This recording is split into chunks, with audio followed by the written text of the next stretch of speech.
Lockdown से पहले गीता के घर का नजारा कुछ ऐसा था कि रोहन ऑफिस जाता था और शिविन स्कूल। जिनके घर से जाने के बाद गीता काम खत्म करके बाकी समय आराम करती थी। लेकिन लॉकडाउन के बाद ऑफिस और स्कूल घर में ही खुल गए और इससे गीता का हाल वो तो आपको देखने में ही मजा आएगा। शिविन, ओ शिविन, महाराज उठने के लिए क्या 21 तोपों की सलामी लेंगे? अरे बिस्तर से बाहर निकल, ऑनलाइन क्लास स्टार्ट होने वाली है। अरे तुम भी हद करती हो, स्पीकर की तरह चिल्लाने की क्या जरूरत है? दिख नहीं रहा मेरी कॉन्फ्रेंस चल रही है। अब कैमरा और स्पीकर ऑन कर रहा हूं, मुझे कोई शोर नहीं चाहिए। इस पर जैसे ही रोहन लैपटॉप का कैमरा और स्पीकर ऑन करता है तभी कुकर की सीटी बजती है। करा लो अब इसे चुप। लॉकडाउन नहीं हुआ, मेरी मौत का फरमान जारी हो गया। दोनों बाप बेटे ने नाक में दम किया हुआ है।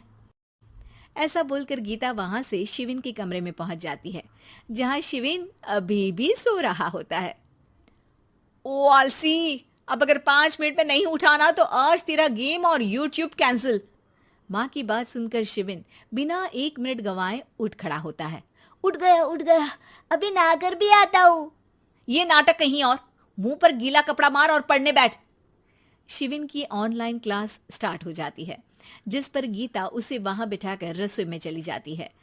थोड़ी देर में उसे कमरे से कुछ आवाज सुनाई देती है, जिसे सुनकर वो कमरे में वापस आती है।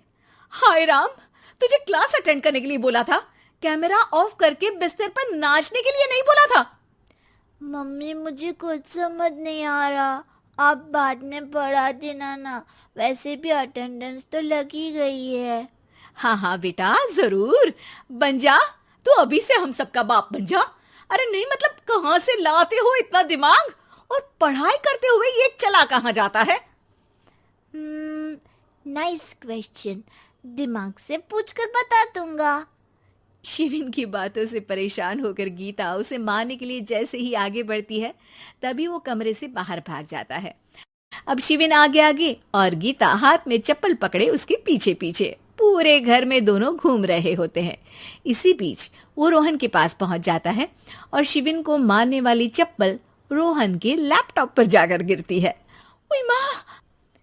मम्मी, अब पापा को चप्पल मार रही हो? वो आज तक के रिपोर्टर, चुपचाप जाकर क्लास अटेंड कर ले, नहीं तो अगली तेरे पीछे लगेगी। इस पर शिविन वहां से चला जाता है, जिसके बाद रोहन गीता से कहता है, इस सर्कस के लिए कुछ बोलना चाहोगी?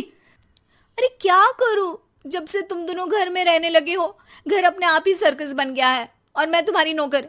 कभी बेटी को संभालो तो कभी बाप के नखरे उठाओ। इन्हीं सब उथल पुथल में दिन बीतते रहते हैं, जिसमें हर रोज घर के अंदर कुछ नया सियप्पा खड़ा मिलता है, जो ज्यादातर शिविन और रोहन की ऑनलाइन स्कूल और ऑफिस से रिलेटेड ही होता है। एक सुबह, शिविन चल उठ, आज की क्लास जल्दी है। कैमरा ऑफ करके आप अटेंड कर लो। अरे ऐसे छित्तर पड़ेंगे, दादी नानी सब एक साथ याद आ जाएंगी। गीता की लाख मशक्कतों के बाद क्लास तो खत्म हो जाती है, लेकिन उसके बाद शिविन फोन इस्तेमाल करते हुए इंस्टाग्राम रील बनाने लगता है। रसोड़े में कौन था? तुम थी, मैं थी, कौन था? कौन था? हाँ, मैं गरीब हूँ। अरे ओ गरीब के बेटे, आजा, मैं बनाती हूँ तुझे गरीब। मैं बताती हूँ रसोड़े में कौन था। पढ़ाई करने बोलो तो इनकी माँ मर जाती है, और ये पागलपंतियां जितनी मर्जी करा लो। गीता शिविन को डांट रही होती है, तभी रोहन बीच में बोल पड़ता है। अरे बच्चा ही तो है, इतना गुस्सा क्यों कर रही हो? बेटे का साथ देने की इसी एक कोशिश में अब शिविन के साथ साथ रोहन भी गीता के गुस्से की सूली पर चढ़ जाता है। अगर बेटे पर इतना ही प्यार आ रहा है तो इसे क्लास अटेंड क्यों नहीं कराते, इसका होमवर्क क्यों नहीं कराते? उस समय तो बहुत जल्दी मीटिंग आ जाती है, वो काम मैं करूं और यहाँ इस बेफिजुली की चीज में तरफदारी करके बन जाओ महान। हे भगवान, कोई तो इनके ऑफिस और स्कूल खुलवाओ, मैं इन्हें और घर में नहीं सह सकती। अरे कुछ और मांग लेती, क्योंकि तुम्हारी ये विश इस साल तो पूरी होने से रही, कोरोना। हाय नास पिटे ने जिंदगी ही बर्बाद कर दी। खाए कोई पचाए कोई, कल मुझे चुन चुन कर सबको मेरी बद्दुआ लगेगी। उन्होंने दुनिया का और इन बाप बेटे दोनों ने मेरा जीना मुश्किल कर दिया। गीता वहां से चली जाती है, जिसके बाद रोहन शिविन से कहता है, अरे तुम्हारी मम्मी इतनी भड़की हुई क्यों है?